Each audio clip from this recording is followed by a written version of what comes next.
Horseshoes and quoits are two ancient outdoor games that have been enjoyed for centuries. But where did they come from? Were they repurposed weapons used by Roman soldiers, discarded shoes from medieval horses, or purpose-built toys made for the European elite? Let's get into it. Horseshoes and quoits, this time on The Gaming Bench.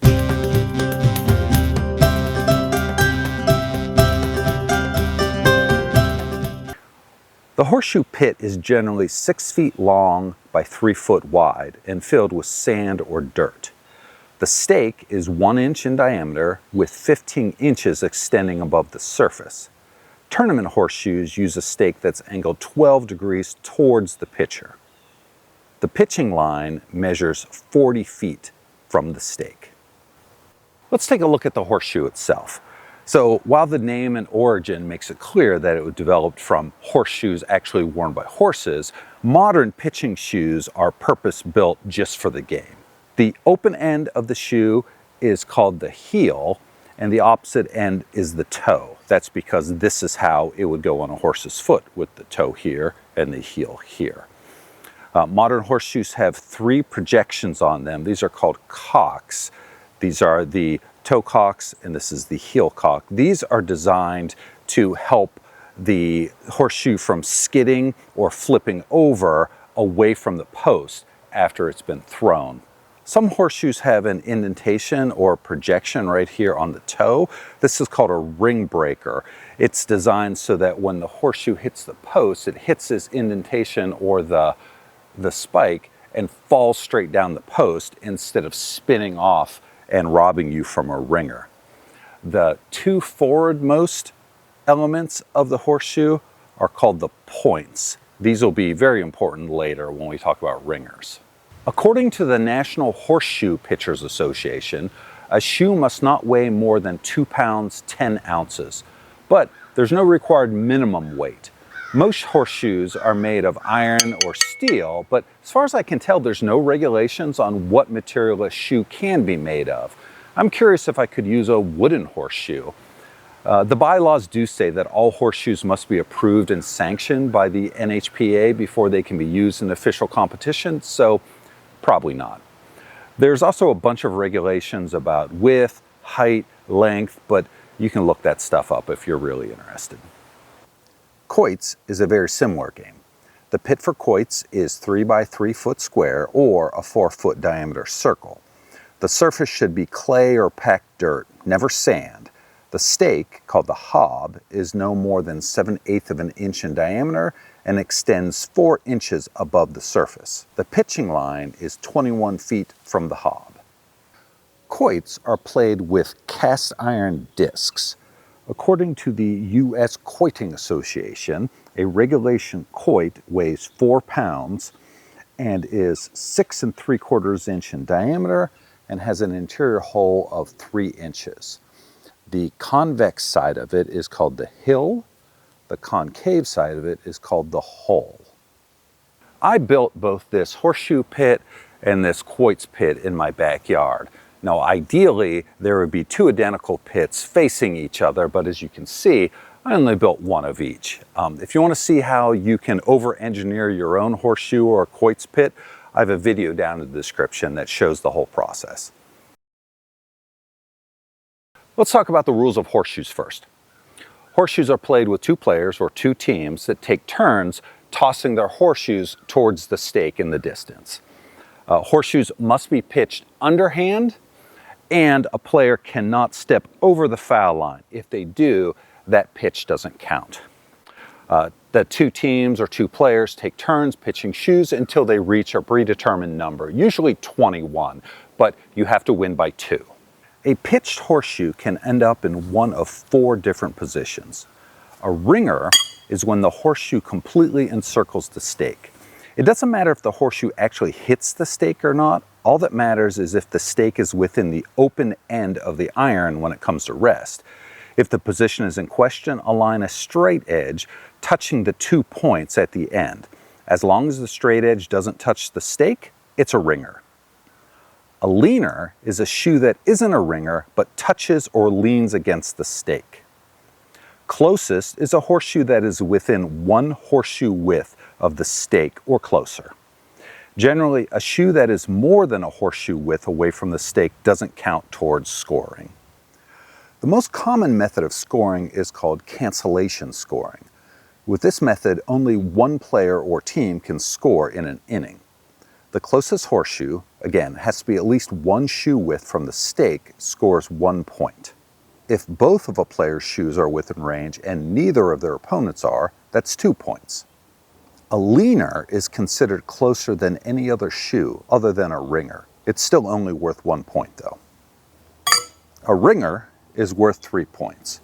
So 2 ringers score 6 points. If a player has a ringer and the closest shoe, it's worth 4 points. A ringer cancels out a previous ringer thrown by your opponent. An optional rule is that if none of the shoes are within a horseshoe width of the stake, the closest, wherever it lands, is still worth 1 point. This is a good way to keep the game from lasting forever if the players aren't exactly champion pitchers. There's an alternative scoring method called count all, in which both players or teams can score points. A ringer is worth 3 points.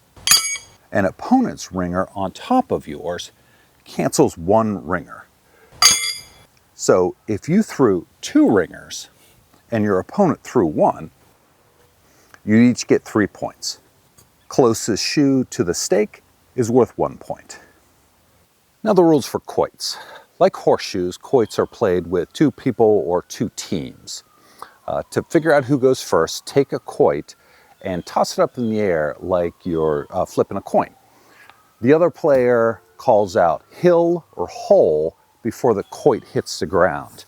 Remember, the quoit, the rounded top side is the hill and the concave side is the hole. Players take turns pitching their quoits one at a time. 1 red, 1 black, red, black. Once both players have thrown both of their quoits, that's the end of the round. Like horseshoes, the pitch has to be underhand. You are allowed to step through the pitch as long as your lead foot doesn't cross the foul line. Only 1 player or team can score in each round. To score, a quoit must be within 1 quoit diameter of the hob. If none of the pitch quoits are within scoring range, it's called an open pit or a dead bed, and no points are scored. Only quoits that land with the hillside facing up can score. Inverted quoits, regardless of where they land, do not count. Note that inverted quoits can be knocked upright by subsequent throws and will count if they're in a scoring area. Any quoit that touches, leans against, or bounces off the wooden box is called a woody. A quoit that lands on or bounces off the ground outside the pit is called a grounder. Woodies and grounders don't score and should immediately be removed from the play area. There are 3 positions in which a quoit can score. A point is any quoit that is less than a quoit's diameter away from the hob and is closer than either of the opponent's 2 quoits. If opposing quoits are equidistant from the hob, they cancel each other out. A quoit that lands tight against the hob is called a toucher or a hobber. A toucher beats a point. 2 opposing touchers cancel each other out. A toucher scores 1 point. A quoit that ends up with 1 edge touching the top of the hob is a leaner. Note that a quoit just leaning against the hob but not on top of the post is not a leaner. It's just a point. A leaner scores 2 points. A ringer scores 3 points. However, if the opponent lands a ringer on top of your ringer, or both players score multiple ringers, only the player with the topmost quoit scores. That player not only gets 3 points for their ringer, they also get 3 points for each quoit on the hob. So, if the players land all ringers, whoever ends up on the top gets 12 points. Play continues until 1 player or team reaches 21. You must win by 2. This version of the game is called the Northern game. A variation, typically called the Eastern game, The East Anglian game, or just the long game, is played on a longer pitch with bigger and heavier quoits. Players still try to pitch their quoits as close to the pin as they can, including attempting ringers.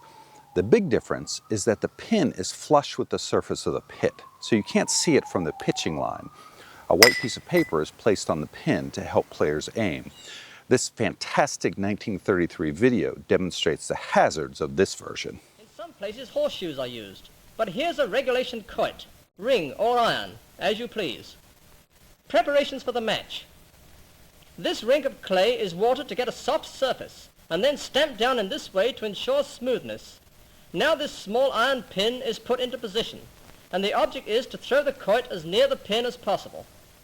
The players stand 18 yards from the pin, but see how accurately they can throw those quoits.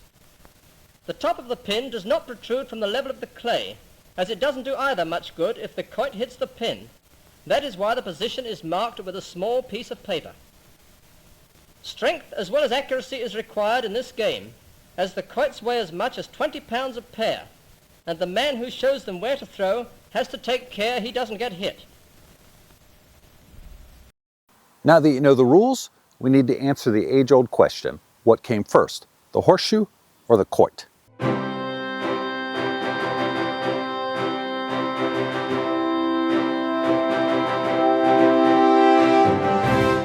Evidence points to quoits being the older game. In fact, by some estimations, quoits is older than horseshoes by 1,000 years or more, but that requires a lot of assumptions and some squinting at the evidence. But before we get too deep into it, let's recognize that both horseshoes and quoits are an aim and throw game, which is one of the earliest and simplest games known to mankind. These games can be played anywhere with anything. It's literally a case of, I bet I can hit that tree with this rock, or I bet I can toss more shells into that bucket than you can. These simple competitions are the ancestor of everything from pitch-a-penny to cornhole. But back to quoits. There's a possible mention of quoits in the Argonautica, a tale written by Apollonius Rhodius in the 3rd century BCE. It tells the story of Jason and the Argonauts. In the 4th book, there's a passage in which Thetis, a sea nymph, is commanded by Hera, wife of Zeus and queen of the gods, to go to the idle crew of the Argo and bid them continue on their journey.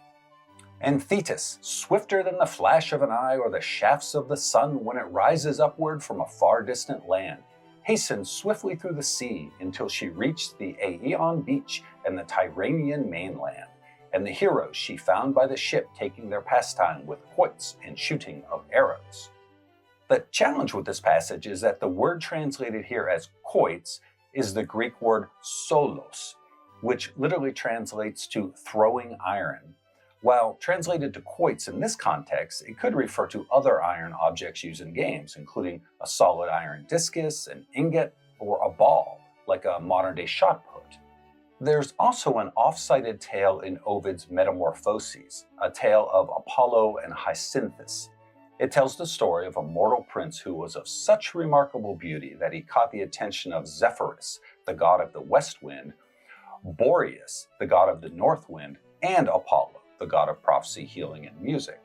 He became Apollo's lover, and on one occasion they traveled the hills together, stripped naked, covered themselves in oil, as you do, and played a game.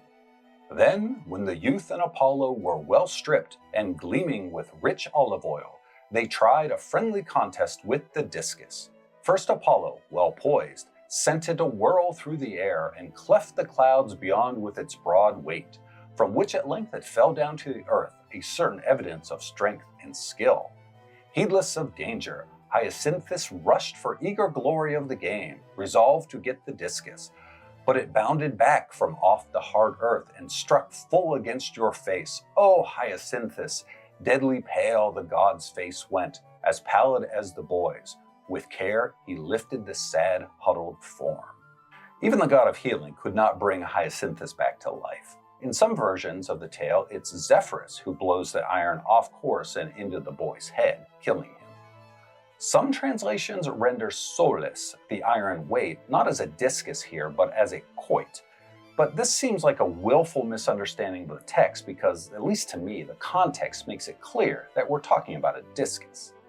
Outside of mythology, I've seen references to quoits developing from iron discs that Roman soldiers used as weapons. However, the academic consensus is that this is a misunderstanding of archaeological finds. While there have been many metal discs and rings found in historical digs, there's no evidence that they were ever used as weapons. The discus throw was a common Roman sport, but again, it was solid metal or stone and not a weapon. Other rings or hoops discovered are believed to be toys, exercise equipment, or horse tack. Now, there is evidence that the Romans played some aim and throw games, including a game called Nucus Iactus, or the throwing of the nut. It's believed this was a child's game in which players attempted to throw dried nuts into a small hole. So the Romans had all the components: throwing games, games involving hitting a target or a hole, and metal discs, but there's no evidence that they put them all together into a specific game of tossing metal discs onto stakes. One of the first verifiable mentions of quoits comes from the 1366 CE Statutes of Ireland. These 35 acts were designed to strengthen English control over the Irish people. Apparently, this included outlawing the Irish game of hurling, and it seems quoits was collateral damage. Also, whereas a land which is at war requires that every person do render himself able to defend himself, it is ordained and established that the commons of the said land of Ireland, who are in the different marches at war, do not henceforth use the plays which men call hurlings, with great sticks and a ball upon the ground, from which great evils and maims have arisen, to the weakening of the defense of the said land, and other plays which men call quoiting. Despite the lack of written mentions, quoits was clearly a popular game in England and Ireland from the 14th century forward. There are occasional mentions of pub leagues and the inevitable backlash resulting in new laws to outlaw the game. For example, the Unlawful Games Act of 1541 calls the game out by name. And henceforth, no manner of artificer, craftsman, husbandman, apprentice, laborer, servant at husbandry, journeyman, nor serving man shall use or play at the tables, tennis, dice, cards, bowls, cloche, quoiting, loggerts, or any such unlawful games out of Christmas. In this context, out of Christmas reinforces the notion that some activities, especially gambling, were allowed during certain times of the year, like the Christmas festival season. Quoits is also mentioned in Francis Willoughby's Book of Games.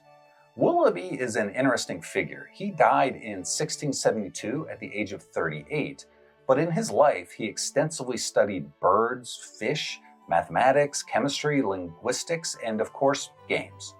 His Book of Games is an interesting manuscript in that Willoughby was working on it when he died. It was collected and published, still unfinished, for the first time in 2003. Willoughby writes, "The quoits are either flat pieces of lead, horseshoes, round pieces of tiles, etc. Every one of the players has 2 quoits, which they throw at a mistress or a jack, throwing them so that they may fall upon the flat side and not upon an edge, holding them in their hands and throwing them parallel to the horizon, and sometimes giving them a veracity about their centers. They strive to throw them rather short of the mistress than beyond it, that they may shovel up to it." Jack, in this context, is just another word for the hog with the stake. I'm not clear on the use of mistress here.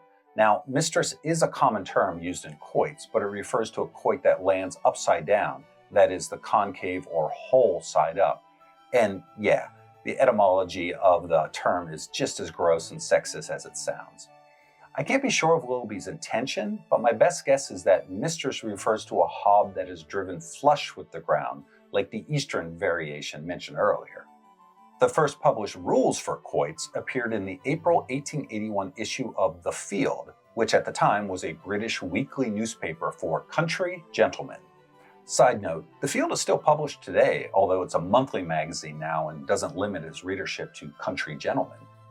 The rules they published are essentially the same as the northern game. The distance between hobs is different, 33 feet instead of 21, and the weight of the quoits are slightly heavier at 5.5 pounds, but otherwise gameplay and scoring are the same. Quoits eventually came to America with English settlers in the 17th century. It was especially popular in the New England states and Pennsylvania.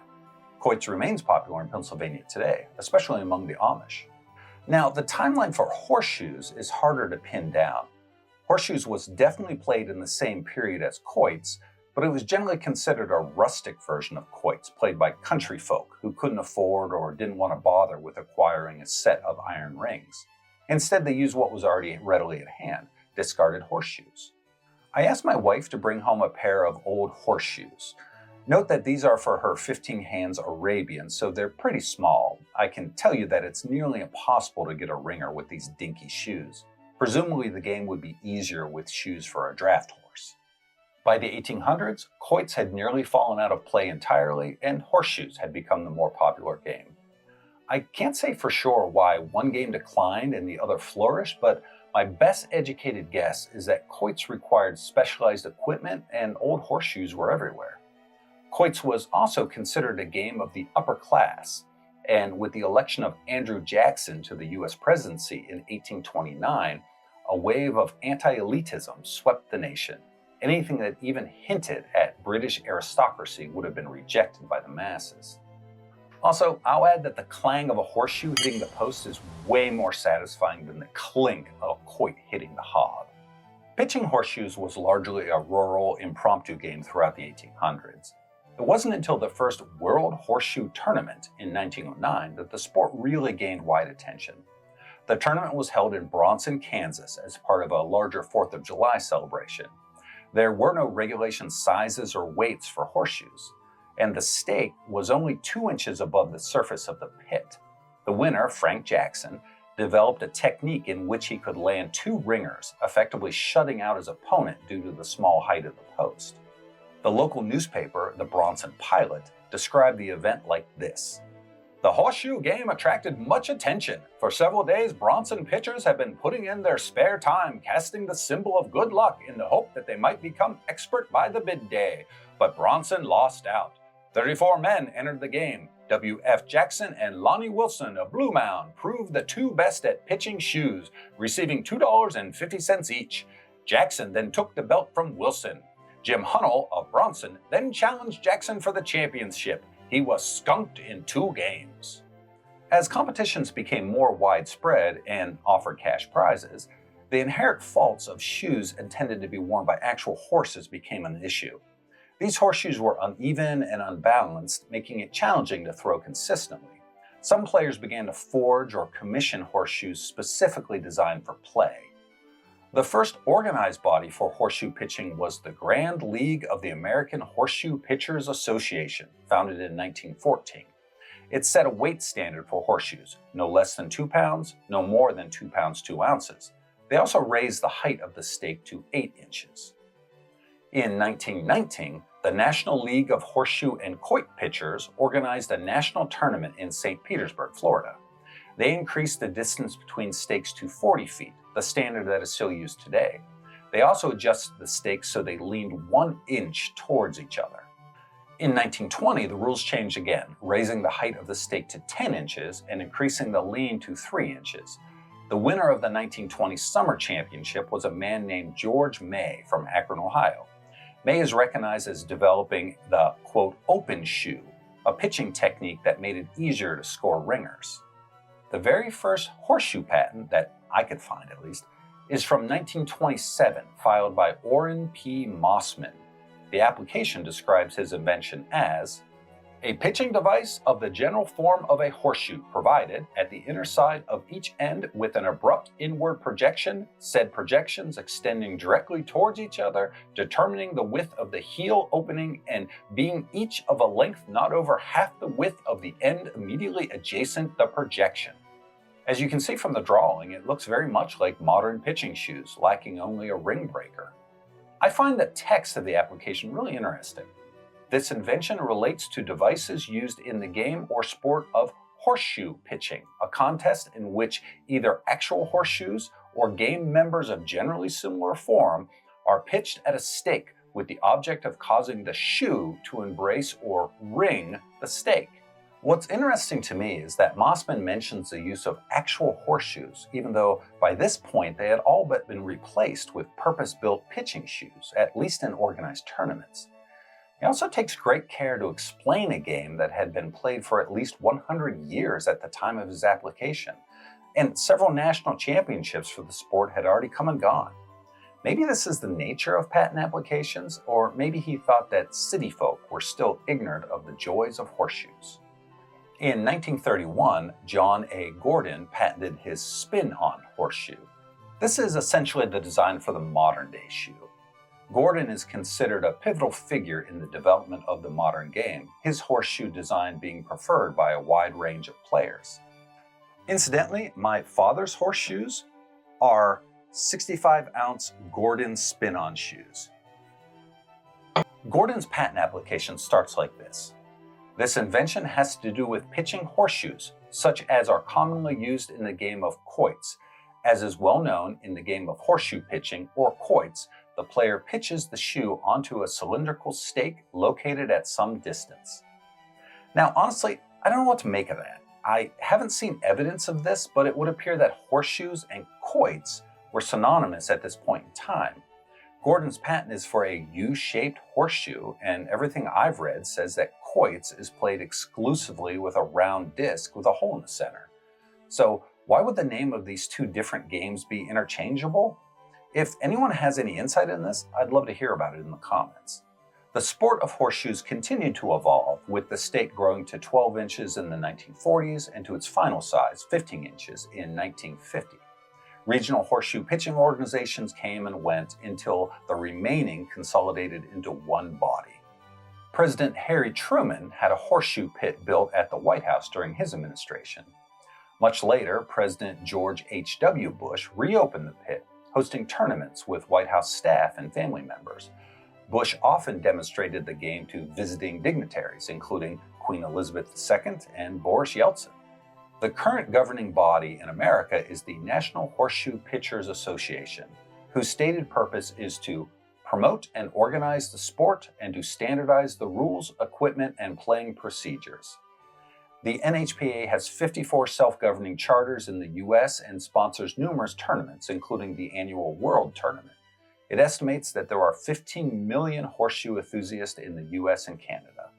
So, now that you know more about horseshoes and quoits, how do you win? Both horseshoes and quoits are games of skill, so really the best strategy is to practice. Keep going until you have a grip, a swing, and a release that feels comfortable and you can do it consistently time after time. Once you get those basics down, here's a couple strategies.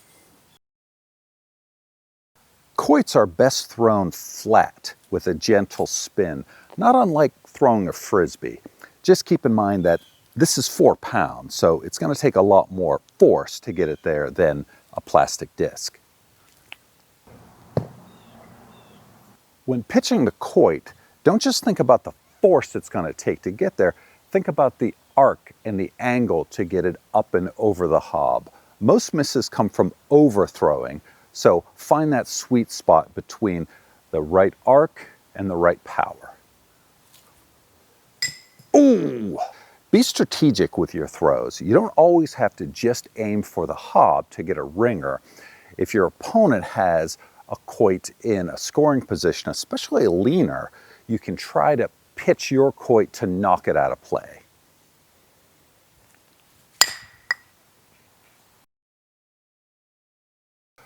For horseshoes, there's a lot of different grips and release techniques, with the most popular being the flip and the turn.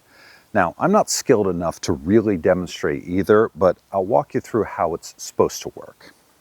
For the flip, you're going to hold the horseshoe underneath the toe with your thumb resting on the cock, and you're going to gently toss it forward so that ideally it does one whole rotation and then lands with the points forward around the stake.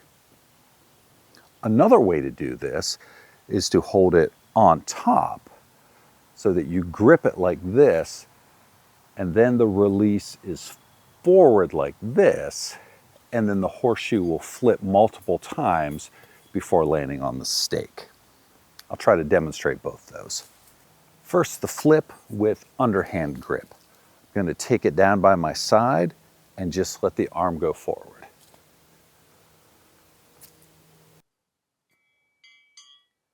And now the overhand grip, I'm going to throw it basically the same way.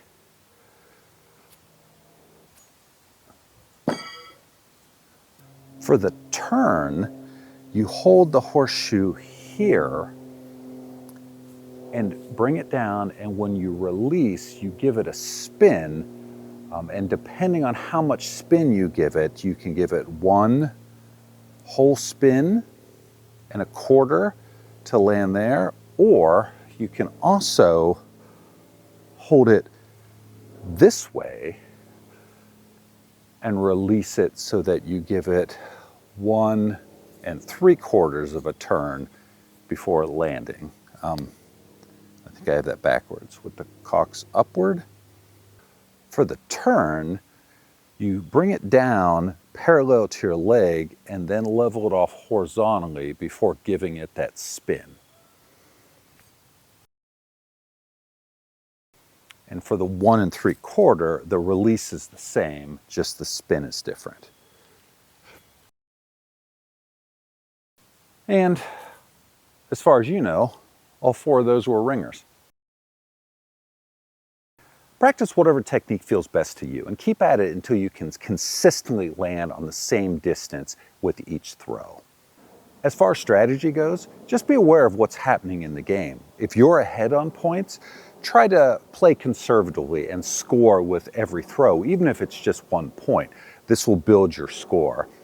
If you're behind on points, well, there's no reason not to go for a ringer each time to try to catch up. Pay attention to the weather. A damp sand pit is going to react differently when the horseshoe hits and slides in than a bone dry sand pit. And even though horseshoes are heavy, a little bit of wind can throw off your toss. So if it is windy, try to get a higher angle instead of trying to throw harder and to power through it. And that's it. Horseshoes and quoits are both great outdoor games. They require a little bit of practice and a little bit of skill, but there's really nothing like it when you hear that ringer. Again, I built these pits in my backyard. If you want to see how I did that, I have another video I'll link down below in the description that tells you the whole process. And if you stuck around this far, I hope you'll, and thanks for watching. Catch you next time on The Gaming Bench.